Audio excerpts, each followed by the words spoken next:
This is the Clear Money Talk podcast, offering up creative solutions for your retirement future through education, choice, transparency, and empathy. Now, your host, CEO and founder of Clear Financial Partners, Tim Clairmont, and co-host, Tyler Andrews.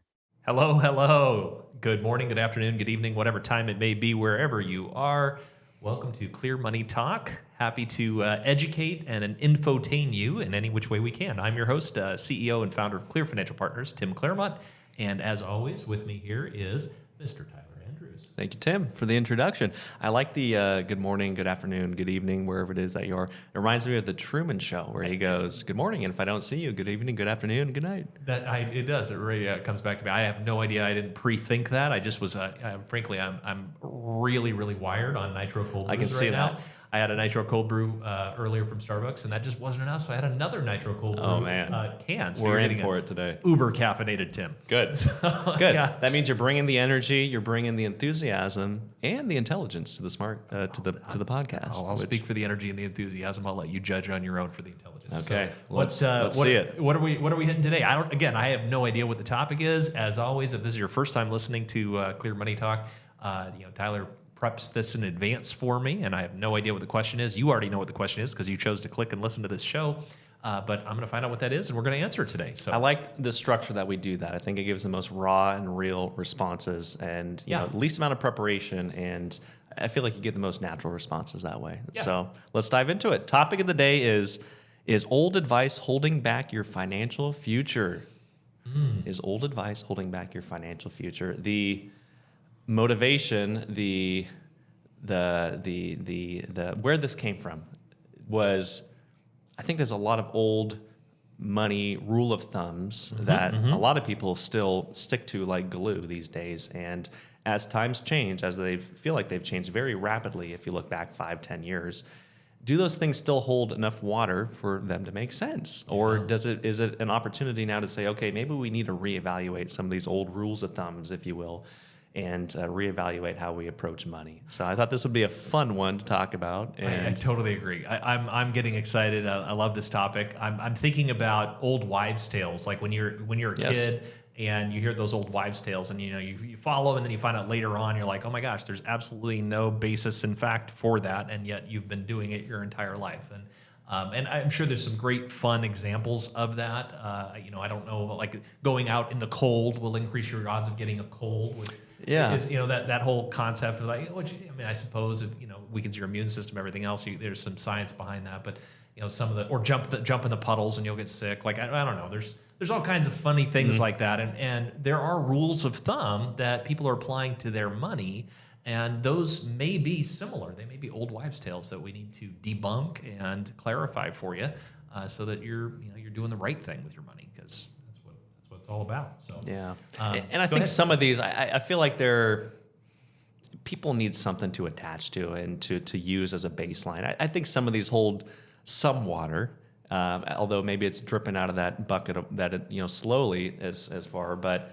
I think some people need something to ground to a little bit. So some of these rules of thumbs, they might be a good starting point, but there might be something to build upon here. So do you want to go one by one here? Well, let me throw out three that kind of come to mind, and then we'll talk about whatever the list is. Sure. I have no idea what your list is. I like it. The three that come to mind that are pretty common rules of thumb that frankly need to get adjusted.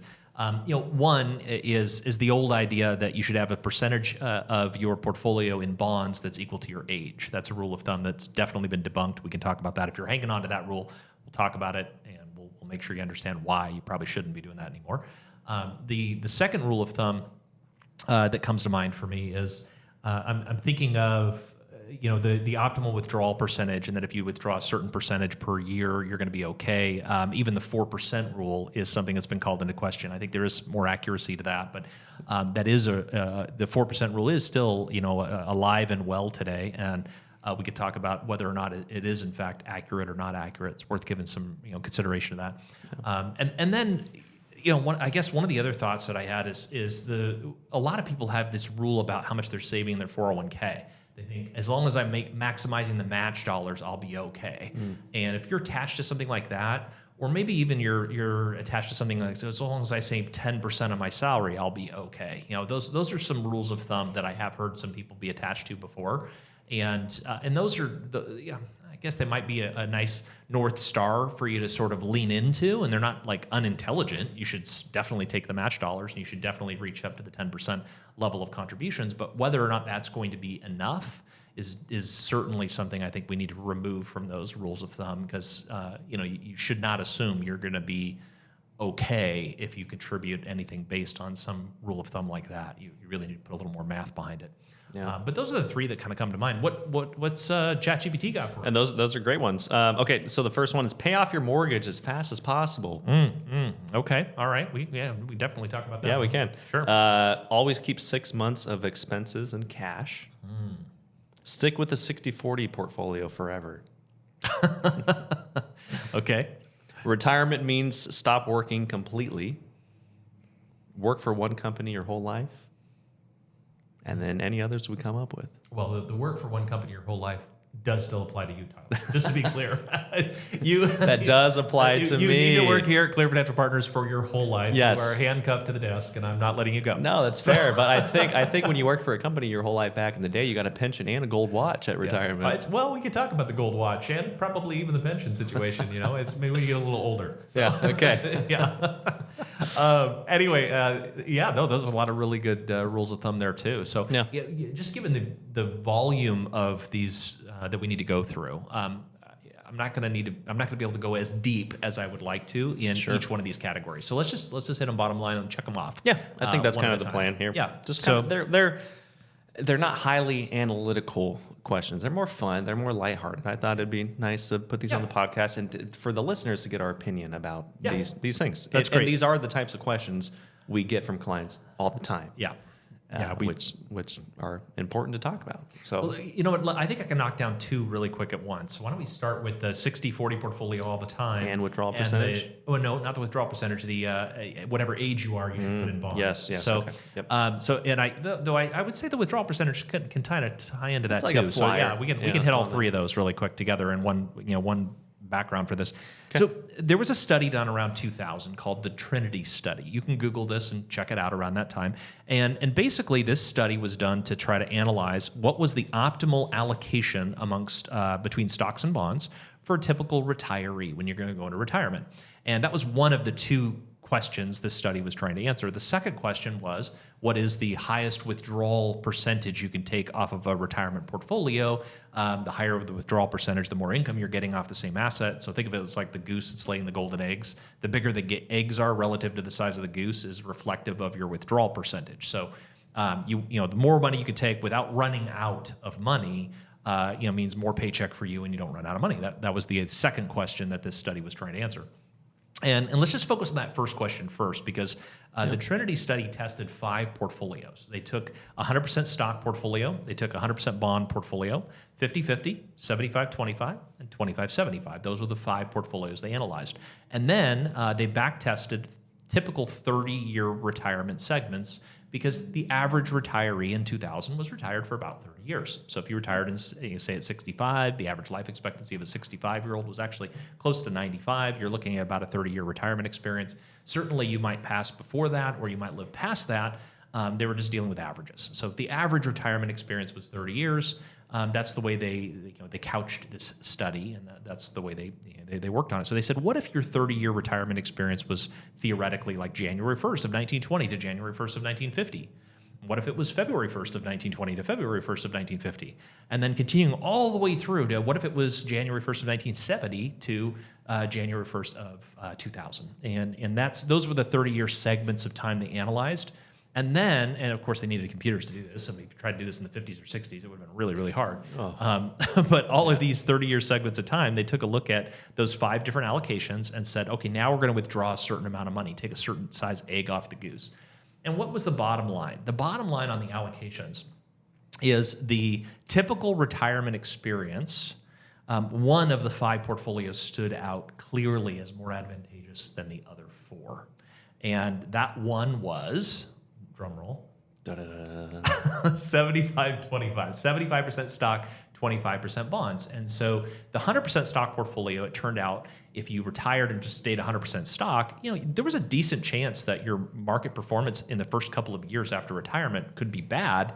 And if you had a bad couple of years in the market right after you retired and you were 100% in stocks and you started withdrawing that money, you increase your odds of running out of money. On the other hand, if you had anything more than 25% of your portfolio in bonds, if you had a 50-50 bond portfolio, stock bond mix, for example, or even higher bond percentages like the 75% bond or 100% bond portfolios, the rate of return on the bond market was just too low when you looked at the history from the 20s up until about 2000 for it to be able to generate any kind of income significance. So 75-25 was deemed sort of the optimal allocation. And when that study came out, it essentially debunked the first of our myths, which is there was an old rule of thumb around that whatever age you were is what percentage you should have in bonds. So if you're 20 years old, have 20% in bonds, 80% in stock. And if you were 40 years old, have 40% in bonds and 60% in stocks. And if you were 80 years old, you should have 20% in stocks and 80% in bonds. And that was an interesting rule of thumb as it relates to, yes, as you get older, you might want to get more conservative and have more of your portfolio in bonds. But what this proved is that that's not efficient. If you're a retiree and you have such a high percentage of your portfolio in bonds, for example, if you're 60, that would be 60% bonds, 40% stock. The Trinity study showed that that's a low rate of return scenario as far as expectations. You're probably not getting as much, as big of an egg off your goose as you could have otherwise received if you'd invested a little bit more carefully. Now we have to consider other things like sequence of return risk, also referred to as reverse dollar cost averaging, and we have strategies for addressing that. But and the fact that people are living longer than than we were previously estimating. I mean, a 30-year retirement experience in 2000 is now 2025. People are living longer than they ever have been. Your retirement experience might be 40 or 50 years long. So, starting to think through some of those aspects is really important when you think about your planning. But fundamentally, no, I don't think your portfolio should be allocated based on your age and assigning your age to bonds. I think that has been officially debunked. And, a typical retiree, I'd say somewhere between 70 to 80% stock and the rest in bonds is probably a reasonable balanced allocation to consider. But make sure you put some strategy in that to avoid sequence of return risk. And if you don't factor that in, you could be at some real risk with such a high percentage of your portfolio in stocks that might be going down in value when you're selling out of them on a regular monthly basis. But that would simultaneously debunk we should just always be at 60-40. That was a very thorough explanation of that. Probably more thorough than I needed. No, I think at least one listener is going to be like, "Thank you for that, Tim. I needed that." I think one of the greatest takeaways is that your financial situation is too unique and important to just rely on a rule of thumb that based on your age, that's how much you should have allocated to bonds. I think that presents too large of a boilerplate response to your finances, which are such a crucial part of your life and potentially your kids' lives and the grandkids, and if you're building a legacy. So just keep in mind that it needs to be much more of a personalized approach to your managing your assets and your finances than just to say, let's throw it all in bonds based on how old I am. Good rule of thumb for saying, yes, you should usually get more conservative as you get older and closer to using money, which I think is the most important thing. But it doesn't always mean that you have to be more conservative as you get older. It's usually you get more conservative as you get closer to using those assets. Yeah, that's solid. Actually, I really appreciate you bringing that down to earth because I definitely got heady and nerdy there. And I was thoroughly enjoying getting heady and nerdy. So I hope you were too. If you weren't, I apologize. Your eyes might have glazed over or rolled back into your head as we were talking through that. So we'll bring it back and we'll see what we can do to debunk the next issue. Let's go to something more lighthearted. Yeah. Pay off your mortgage as fast as possible, Tim. Oof, okay, there we go. Yes, pay off your mortgage as fast as possible. So this is a tough one because I'm not a huge fan of just pay off your mortgage as fast as possible. In general, I get really granular and consider the interest rate that your mortgage is at. If your interest rate is really, really, really low, it might be advantageous for you to hang on to that mortgage and take the money that you were otherwise going to use to pay down the mortgage and invest it somewhere else. For example, let's say your interest rate was locked in down around 4. If it was like 4% or even less, right now you might be able to take that money that you would otherwise be paying down on your mortgage and put it somewhere and earn 4 or even higher in some of the, risk-free investment options like CDs or or savings account type scenarios or money market scenarios that Yeah. have a very, very low to no risk and earn a higher rate of return than what your mortgage is essentially costing you. And in that scenario, the math supports not paying down your mortgage as quickly and putting that money into something that's earning a higher rate of return. And I think that's the way to look at it. And fundamentally, whatever your interest rate is on your mortgage, think of it as if you were getting a guaranteed rate of return equal to that interest rate. So if your interest rate is 6 or 7% on your mortgage, paying it down first is kind of like putting it in a 6 or 7% CD. As far as your net worth is concerned, it's you're offsetting that. Instead of owing 6 to 7% per year in interest, you're actually saving yourself that cost by paying down your mortgage. But I've also seen the real world benefits of having that feeling, that peace of mind, that peace of soul that comes from having a paid off house. And we can put a price tag on that. We can say, well, if your mortgage was 3% and your opportunity cost, in other words, what other kind of rate of return you might earn on an investment, let's say you thought you could get 5, it's only a 2% difference. If you have a $100,000 mortgage, that's only $2,000 a year. So you're only making an extra $2,000 a year by theoretically keeping the mortgage and putting that money into another investment that's earning 5% when your mortgage is at 3%. You might say, Tim, it's worth $2,000 a year for me to give that up in order for me to feel the satisfaction of having my house paid for. And that's okay. Emotions are a huge part of this thought process too, and it's got to be factored in. It's not all about money. It's not all about numbers. It's also about feelings. And how do you feel having a paid-for house? So that definitely gets factored in. And then ultimately, the deductibility of your interest needs to get considered as well. If you don't look at how much of that interest is actually being subsidized through the tax deductibility of it, then you're really not looking at the real cost of the mortgage. So factor that in too. And that has changed a lot in the last few years. The change as far as what is deductible on a primary mortgage, and then the standard deductions that you would otherwise have if you're not itemizing anymore. You may be thinking you're getting a tax benefit for your mortgage, and you're actually not. That's been a big shift in the last 5-10 years. A lot of people think they're still getting a tax benefit from their mortgage, and I would say 60 to 70% of those individuals are probably no longer getting tax benefits from those mortgages, maybe even higher. That's probably a low estimate. Yeah. Yeah. I'm happy you brought up the emotion side of paying off a mortgage. I think that's so often overlooked when you talk to advisors. I feel like some clients don't want to talk about these things because their advisor can be like, just keep it. But a phrase I often use is you have finance in real life and you have finance in a vacuum. And in a vacuum, everything's perfect. You're crunching the numbers, you're analyzing the numbers, you're utilizing positive arbitrage between what you're paying in interest and what you're earning in your investments, and you lean into those, whatever makes sense from a finance standpoint. But then you have finance in real life, where your emotions come into play. Your head, your heart, and your stomach all have to align, as Tim often says. And that's equally as important a lot of the times. So I think when it comes to this rule of thumb, pay off your mortgage as fast as possible, I think it's truly going to be a consideration unique to you as a listener. So That's right. Yeah. Look at your interest rate, look at the tax deductibility about it, and look at your gut and see how you feel about the idea of having that house paid off. And all of those things should be factored into this decision. I mean, if you got like a 30% mortgage rate, you you probably want to try to pay that off. Well, I don't know how you found that if you did. So that's if that you're would borrowing, suck. if your rate's over 10, pay it off as fast as you can. Period. Like that's really just not good. So anyway, got it. What else we got? Always keep 6 months of expenses in cash. Okay. Yeah. So I think it's helpful to have some kind of a rule of thumb for emergencies, just because if you haven't given any consideration to how much money you should have for emergency money, then you're better off having a rule of thumb than nothing. Like I'd rather you have 6 months of money in cash and be doing that than just not even have any emergency money at all. No. That's clearly worse.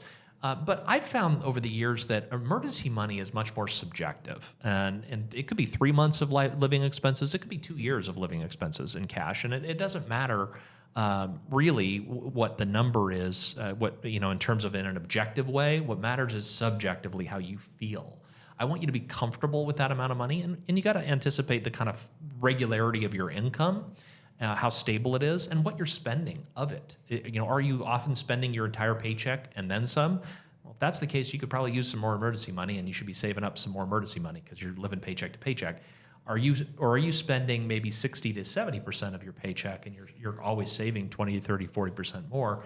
If you find that you're not spending most of your paycheck, you probably don't need as much emergency money because you have so much income coming in on a regular basis that you're not necessarily spending.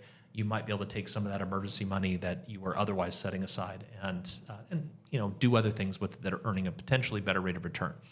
The problem here is keeping in cash. Oh, by the way, cash, it's funny, I took for granted. When I hear cash, I'm thinking like checking accounts, savings accounts, CD, cash equivalents, money markets, things like that. But there are people out there who literally are keeping 6 months of cash in the form of cash. That is definitely not. I know a few people. Yeah. That's definitely not my advice. I do not think you should be sitting on U.S. dollar bills in a safety deposit box or some kind of safe in your home equal to 6 months. No gold bars. No. Keeping a certain amount of money safe and liquid is important for emergencies. But ultimately, the safe part needs to make sense for you emotionally, so you feel good about it being safe, but it also needs to make sense realistically and rationally. And frankly, I don't think sitting on a bunch of cash in your home is really the safest way to have your emergency money anymore. There's just a lot of alternatives that are pretty safe. But I teach their own. So to each their own. Yeah. Maybe you live at Fort Knox. Yeah. You can just sit on piles of cash. Yeah. Maybe you have an army of like bears as your security guards that are just like trained to attack. Yeah. I guess that's a different way to create safety. Yeah. So And there's super loyal bears. It's super loyal. I love that. That sounds very interesting. What kind would they be? Would they be black bears, grizzly bears, or polar bears? You got to mix. Oh, you got to have a few. You got a variety. Variety of each. Yeah. Your bear army. Bear army. All right, there you go. There you go. That's a solution. That's very expensive, by the way. I don't recommend investing in a bear army. No, but it might be illegal too to have bears. That's probably true too. That's the. We got to keep it lighthearted on here. It'll be the Bear King instead of the Tiger King. All right. So what else? Tim, does a retirement mean you got to stop working completely? No. So a lot of times people use the word retirement and they think that means I'm not working anymore. And I guess by true definition, retirement, it doesn't mean you've left your job or whatever. But that's not even the real usage of the word that when we hear the word retirement, we really think immediately financial independence.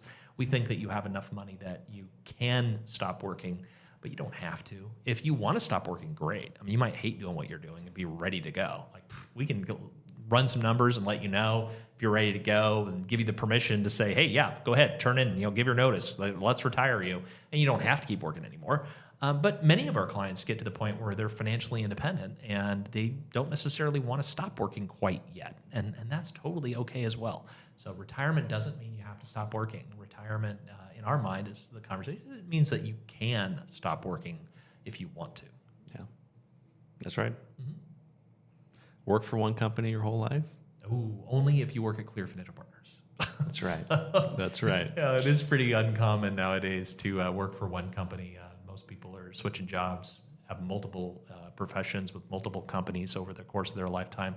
And because of that, the companies haven't taken that same level of responsibility that they used to have. I mean, if you go back 60, 70, 80 years ago, when you worked for one company your whole life, there was this feeling that company would take care of you. It would be not just the gold watch Tyler mentioned earlier, but that pension, that income stream that you would have in addition to your Social Security. And they would just, they would take care of you in that way for the rest of your life. And it's rare to find companies out there that still have that sort of mentality and that sort of feeling. And if you're fortunate enough to be with one, wonderful for you, happy for you. But the majority of pension plans have gone away. They've gone to what are called defined contribution plans, like 401ks, 403bs. These are things where it's on you as the employee to save enough money on your own, wherever you may be working, to make sure your retirement is going to be taken care of, because there isn't a company out there that is likely to cover that expense for you. And you don't want to be forced to continue to work into your 60s, 70s, 80s because you didn't set aside enough money to retire. Yeah. I feel good about that. Cool. All right. Yeah. Nice. It's always more to expound on all this stuff, but got to keep it tight for you listeners, so that way I know your attention spans. You can listen to all the podcasts we've recorded that way when they're not too long. So many good podcasts. That is So we true. done together. Okay. Yeah. So what do we have anything left, or have we covered everything? I feel No. like we Is covered there it any all. other rules of thumb? Oh, the that 4% rule. I didn't continue. Yeah, Really, we just hit really on that. fast on that. The 4% rule was basically one of the other results that came out of that Trinity study that I was getting all nerdy on with you guys earlier today, which is that the idea being that if you had a typical goose going into retirement, if you took a 4% egg off of that, you'd have a pretty good chance of not running out of money. And so what that means is if you have $1 million retirement account, for example, and you pulled 4%, that's $40,000 per year. Statistically show, looking at that Trinity study, that 75-25 allocation we talked about before, there was a really good chance that you were going to not run out of money. And one of the things that came from that study and some of the subsequent studies was this 4% rule, this idea that if you take 4% per year out, you're probably going to be okay as long as you're investing smartly with your retirement money. That was called into question in, I would say, between 2013 and 2020. There were a lot of economists and investment portfolio gurus that came to the conclusion, said, you know what, when that was done in 2000, interest rates were very different. The stock market was very different. And we had between 2000 and 2010, the lost decade in the stock market. There were many economists and believers that said, 2.5% to 3.5% is probably more reasonably sustainable. The 4% rule might be too high. More recently, markets have changed a little bit again between 2020 and 2025. And I'd say the 4% rule is a little bit easier to maintain today than it was 5-6 years ago. But don't just lean into any rule of thumb and assume that it applies for everything. I think if you lean on any rule of thumb 100% and are counting on that to protect you, that's the problem right there. You're leaning into a myth. There are always exceptions to the rules of thumb. And if you can look at your own personal situation a little bit more granularly with granularly, that's an interesting word to say verbally, granularly. Anyway, granularly, or allow somebody like us to look at your situation more granularly, then you may find that you're way ahead of schedule or a little bit further behind than you thought you were. Yeah, well said. Just the answer? Yes, and so it is. Let's do it. You want to hit it? This You're is going to make me yours. do that. This Yeah, is okay. yours. All right. Here it comes. I'll rephrase the topic for you, though. Okay, all right. Okay. So just the answer for those of you who we're gonna get started with just the answer. For those of you who have not listened to the full version of the show, you just want just the answer. We'll hit it, and we'll hit it as quick as we can, so you can get it in just a few minutes. But there's definitely a lot more to unpack if you listen to the whole version of the show. Let's jump into it. Topic of the day was: is old advice holding back your financial future? We talked about some different money myths, rules of thumbs, however you want to phrase it, on get our perspective about it. The first being pay off your mortgage as fast as possible. Mm-hmm. Yep. And the quick answer to that was it depends. It does make sure you consider the deductibility of your mortgage, how high your interest rate is, and how you feel about having a mortgage. All three of those should get factored in to determine whether or not it makes sense for you to pay it off as fast as possible, or whether it might make sense for you to hang on to that mortgage and put that money somewhere else. That's right. Always keep 6 months of expenses in cash. We touched on that as well. And aside from the fact that cash itself is not what we would actually recommend that you keep that in, it'd be better to have something like a checking or savings account or CD or money market, or as opposed to actual physical cash in your home that could get stolen or lost or destroyed in a fire or something like that. But keeping it liquid and safe, everybody has a certain amount of money that is appropriate for emergencies. And it's important that that number makes sense both intellectually, that it's enough money, and also emotionally, that it satisfies your gut check need to have a certain amount of money liquid and safe. I don't recommend leaning into that 6 months number and assuming that that's enough. For some people, they need more. And for other people, that might be too much. There might be a lesser number that really satisfies what your needs are. When you keep your money in cash, you're not earning as high of an interest rate. So you got to factor in you're losing to inflation. And you only want to keep the minimum amount you need in order to be comfortable and safe. That's losing to inflation. The rest of the money needs to try to beat inflation. Stick with the 60-40 portfolio forever. Yeah, this one was dumb. So if you're listening to this, if you're thinking that your 60-40 portfolio is good to go, this was debunked by the Trinity study. If you want to learn more about the Trinity study, it was in 2000, 25 years ago. The typical retiree is better served to be closer to a 75-25 allocation, historically at least. If history repeats itself, of course, we can't guarantee future performance. We have no idea how that's all going to work out. But that 60-40 allocation is a bit conservative based on the results of a lot of previous studies. However, you do have to have your money positioned correctly, and that typically requires you to have money in multiple accounts at different levels of risk. So putting everything in one account at 60-40 is nowhere near any kind of plan A for any of my clients, probably not even plan G. No, it might not even exist on the That's fair. Yeah. alphabet. Yeah, no, it's not the best idea. So. Another one we talked about was retirement means stopping working completely. Yeah, so we touched on this, and just be clear that retirement is really financial independence. When we're thinking about it, it means you have enough money that you can stop working if you want to, but it doesn't mean you have to. Just make sure you have enough money that you're going to be okay, and if you choose to stop working, then that's up to you. Yep. Work for one company your whole life? Oh, right. If it's Clear Financial Partners, the answer is yes. You should work for the company the whole your life. We clarified that to Tyler. Yep. Thank you. But aside from that, no, it's not as common today. Most of the time, people are changing. Pension plans are few and far between, and making sure that you're saving enough money in your own defined contribution plan, like a 401k or 403b or IRA or Roth IRA, is critical to make sure that you're going to take care of your own retirement needs. Many people have multiple jobs in multiple companies nowadays, and it's just not the same as what it was 100 years ago. That's right. Two finals. Your age dictates how much you should have allocated to bonds, and 4% is how much you should withdraw from your retirement portfolio. Yes, we threw those out earlier as well. And so, the 4% rule it might work out okay as far as taking a 4% out of your retirement accounts and not running out of money, but pay attention to the fact that people are living longer than they previously have ever been assumed to be living in retirement. So you're going to be drawing from that. And how you have your portfolio invested is key to whether or not you can sustain that 4% distribution rate and not run out of money. So you need to think about how long your longevity is, how your money's allocated, and whether or not that 4% is really going to work. You might want to take less than 4% per year, or you might be eligible to take even more, especially if you consider shifting that risk to an insurance company, which is another approach that people might choose to use for retirement income planning. That's the 4% rule. The other one was your age in bonds, also debunked by the Trinity study. However old you may be as a percentage in bonds, that rule of thumb was killed a long time ago. And if you're still following that rule of thumb, you're probably way, way too conservative in your portfolio. Nice. Tight? All right. Very good. There's just the answer. So let's move on to trivia. This is already becoming a little bit longer, but that's just because we're having so much fun. That's right. Okay. Yeah, I'm okay going a little bit long for this one. Okay. Trivia. Which generation is projected to inherit the largest transfer of wealth in history? Ooh, interesting. In history. Which generation is... Okay, so... My gut says, I know that the baby boomers have got a ton of money, in general, as far as wealth, and the traditionalists and so on.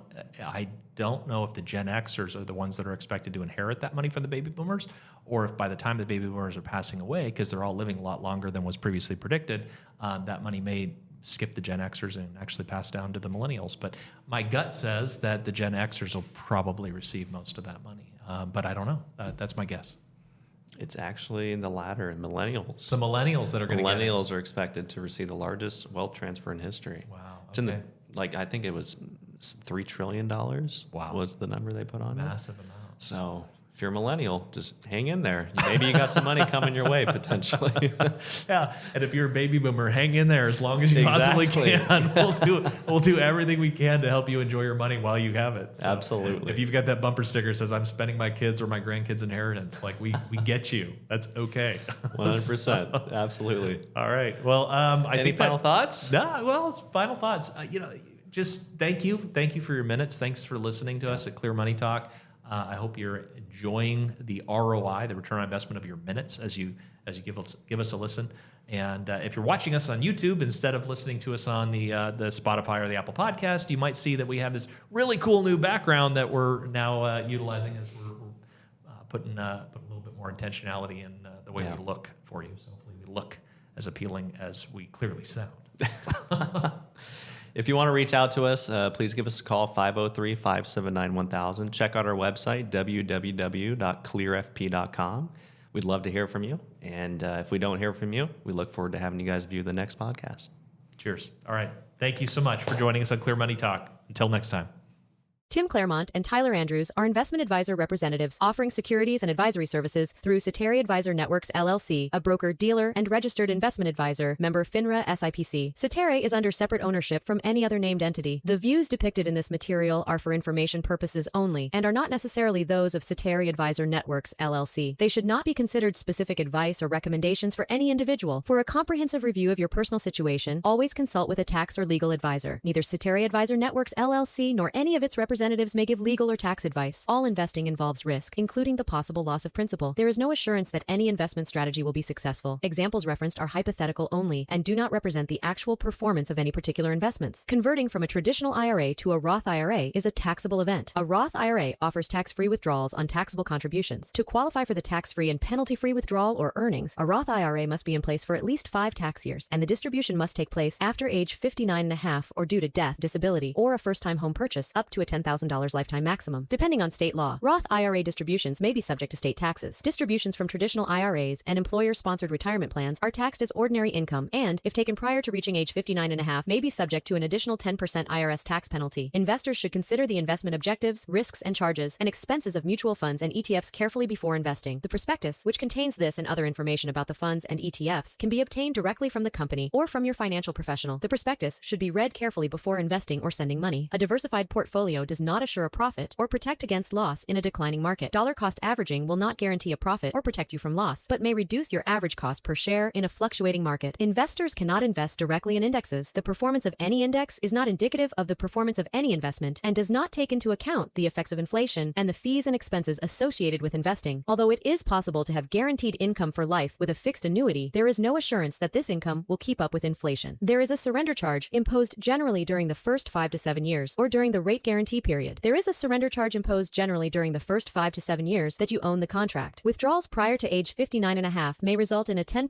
IRS tax penalty in addition to any ordinary income tax. The guarantee of the annuity is backed by the financial strength of the underlying insurance company. Investment sub-account values will fluctuate with changes in market conditions. An investment in a variable annuity involves investment risk, including possible loss of principal. Variable annuities are designed for long-term investing. The contract, when redeemed, may be worth more or less than the total amount invested. Variable annuities are subject to insurance-related charges, including mortality and expense charges, administrative fees, and the expenses associated with the underlying subaccounts. Investors should consider the investment objectives, risks, and charges and expenses of the variable annuity carefully before investing. The prospectus contains this and other information about the variable annuity. Contact Clear Financial Partners at info@clearfp.com or 503-579-1000 to obtain a prospectus, which should be read carefully before investing or sending money. The cost and availability of life insurance depend on factors such as age, health, and the type and amount of insurance purchased. Before implementing a strategy involving life insurance, it would be prudent to make sure that you are insurable by having the policy approved. As with most financial decisions, there are expenses associated with the purchase of life insurance. Policies commonly have mortality and expense charges. In addition, if a policy is surrendered prematurely, there may be surrender charges and income tax implications. Clear Financial Partners is located at 15573 Bangi Road, Suite 100, Lake Oswego, Oregon 97035. For more information, please call us at 503-579-1000.